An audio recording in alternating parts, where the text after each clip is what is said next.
Welcome to The Explainer. Today, we're stepping right into the clinic to tackle a condition that, let's be honest, we all see constantly, and one that can be surprisingly tricky to manage: knee osteoarthritis. If you're a doctor, a nurse, a physiotherapist, or really any kind of clinical practitioner, you know exactly what I mean. Trying to navigate those massive multi-organizational clinical guidelines from groups like the AAOS, NICE, or UpToDate, yeah, it can feel pretty overwhelming. There are tons of nuances, and the recommended treatments are always evolving. So we're going to cut right through the noise.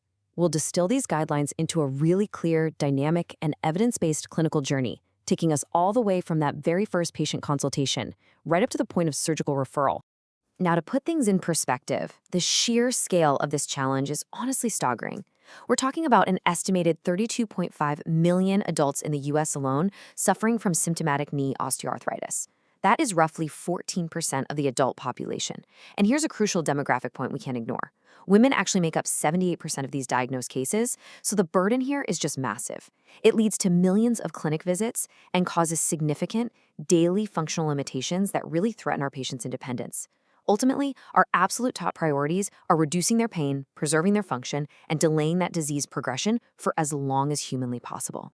Okay, let's dive right into this. To make things super actionable, we're going to follow a stepped care clinical journey covering 4 main phases. First, the foundation, which is non-pharmacological management. Second, the escalation into pharmacological therapy. Third, the joint focus, looking at intra-articular injections. And finally, the endpoint, surgery. So starting things off with phase 1, the foundation, which is all about non-pharmacological management. But hold on, before we even think about treatment, we really need to clear the air on a massive clinical misconception around diagnosis. There's this huge myth out there that you absolutely need a routine MRI or advanced imaging to diagnose established knee OA. Actually, the reality, which is heavily backed by the guidelines, is that knee osteoarthritis is fundamentally a clinical diagnosis. It's based heavily on the patient's history and a really solid physical exam. The guidelines hammer this point home again and again. Symptoms and radiographic findings often just don't match up. You know the drill. You might see terrible-looking x-rays, but the patient feels fine, or their x-rays look pristine, but they're in absolute agony. So, routine imaging, it's often totally unnecessary to get started with foundational treatments. Remember the old clinical adage, treat the patient, not the x-ray. Let's try to ground all this data in reality. Imagine a super typical patient walks into your clinic, say a 65-year-old female. She's complaining of progressive, intermittent knee pain, but she still has relatively well-preserved joint function and only mild functional impairment right now. If we look at UpToDate's clinical algorithm, this classic presentation is classified as mild knee OA. So the big question is, where do we start with her? Well, the very first hurdle is usually the patient's own hesitation. There's a deeply ingrained myth, sometimes even among providers, if we're being honest, that physical activity and loading will cause more wear and tear and wreck the joint even further. We absolutely have to counter that narrative. The fact is, supervised, unsupervised, and aquatic exercises are strongly recommended by major bodies like the AAOS, ORSI, and ACR for literally all patients. We need to look our 65-year-old patient in the eye and reassure her that ongoing, regular exercise actually improves pain and function. And no, it doesn't accelerate joint destruction. It is a protective intervention, not a destructive one. And this brilliantly illustrates the core non-pharmacological interventions we need to get rolling for her. First up, patient education and formalized self-management programs to help her cope with the pain and protect those joints. If weight is a factor, we target a 5 to 10% body weight loss, which is a total game changer for reducing joint load. Then we prescribe physical therapy, focusing on neuromuscular and strength training. And hey, if there's some joint instability, we might even consider assistive devices like a walking cane or a knee brace. This combination right here, this forms the absolute bedrock of her care, way before you even think about reaching for your prescription pad. Moving on to phase 2, the escalation, where we dive into pharmacological therapy. Okay, so fast forward a few months, our 65-year-old patient comes back. She's been great, doing her PT, lost a little weight, but she tells you the symptoms are progressing. She's now dealing with persistent, moderate to severe pain that's genuinely messing with her daily life and functionality. So what happens now? How do we escalate her care safely and effectively? We follow a really careful, mapped-out pharmacological escalation. Step 1 is the introduction of topical NSAIDs. Both UpToDate and NICE strongly highlight topicals as the go-to initial pharmacological therapy for the knee. Why? Because they give you great localized efficacy, but with practically zero systemic absorption. Incredibly safe. Now, if those aren't cutting it, step 2 is bringing in oral NSAIDs. And if she happens to have contraindications to NSAIDs or they just don't work, we move to step 3, looking at alternatives like oral Duloxetine. You might be wondering about acetaminophen. Well, you can consider it, but current evidence clearly shows it's just generally less effective than NSAIDs. So the crucial point here is exactly how we handle those oral NSAIDs. Yes, the AAOS strongly recommends them for improving pain and function, but, and it's a huge but, they come with serious caveats. We have to be hypervigilant about her comorbidities. Remember, the FDA slaps black box warnings on NSAIDs, citing increased risks of serious cardiovascular thrombotic events and GI bleeding. Because of that, the absolute golden rule for this escalation is simple. Use the lowest effective dose for the shortest duration possible and tailor it specifically to the patient sitting right in front of you. And while we're on the topic of pain relief, we need to aggressively call out a very dangerous misconception.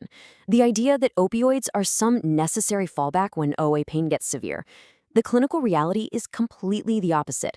Multiple, high-quality studies have proven time and time again that opioids just flat-out lack efficacy for OA pain. Plus, they carry dangerously high risks of adverse events. It's high risk, practically zero reward. Combine that with the devastating reality of the opioid epidemic, and the AAOS guidelines emphatically recommend against using oral narcotics for knee OA. They should be strictly avoided.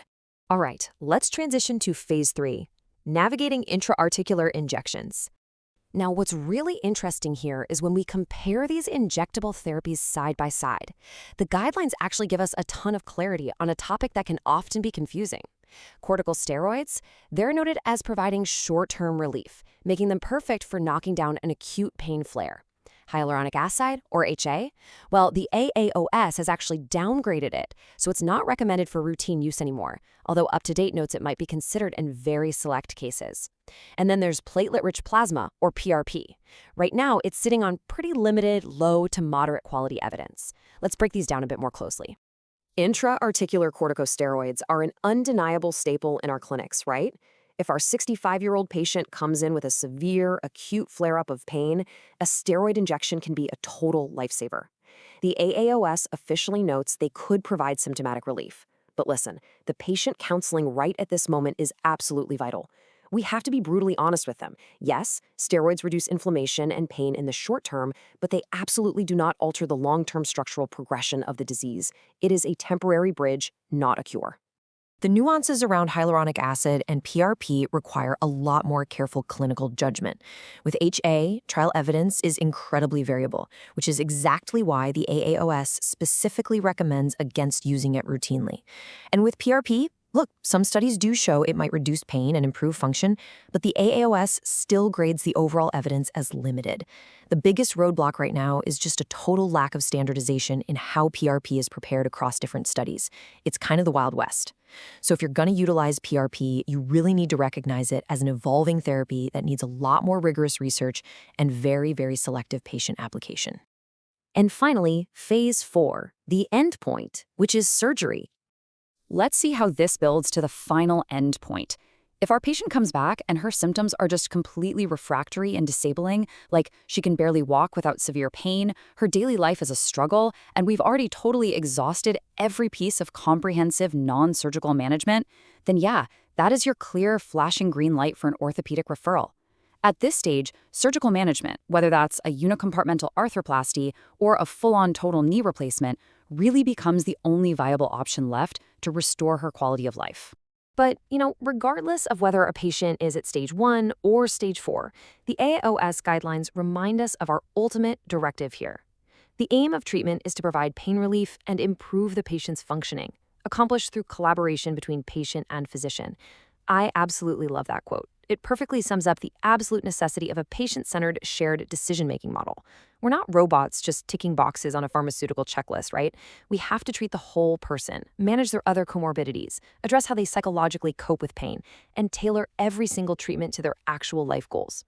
So, we've walked through the heavy burden of this disease, busted some major myths around imaging and exercise, safely escalated through NSAIDs while dodging opioids, and untangled the complex world of joint injections. As we look ahead to future research focused on tailoring treatments to specific patient subgroups and really digging into cost effectiveness, the science is only going to get sharper. So I'll leave you with this. Armed with these evidence-based stepped care strategies, how will you adjust your clinical algorithm to change the trajectory of the very next osteoarthritis patient who walks into your clinic? Keep learning, keep adapting, and we'll catch you on the next explainer.